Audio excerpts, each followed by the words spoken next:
Nega Isroil aholisida qurbonlar soni kam, Eronda esa ko'p? Buni yana bitta sababini ular binolarni taqqoslab ko'rib bilishimiz mumkin.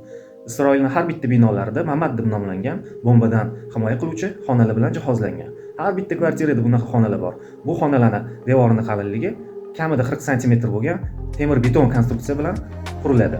Oynalari temir shtorkalar bilan yopiladi. Kirish eshiklari bo'lsa kamida 3-5 sm po'latdan bo'lgan eshiklar bilan himoyalangan. Bu xonalarning ichi ventilyatsiya hamda konditsioner tizimi bilan jihozlanadi.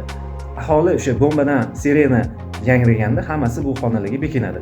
Hamda bu xonalar bombani to'g'ridan to'g'ri zarbasiga chiday olmasa ham yon atrofda bo'layotgan portlashdan keladigan zarba to'lqinidan himoya qiladi. Shuning uchun ham aholidagi qurbonlar nisbatan kam bo'ladi. Eronda bo'lsa dunyo va jahon standartlariga asoslangan tinchlik uchun qurilgan binolar bor.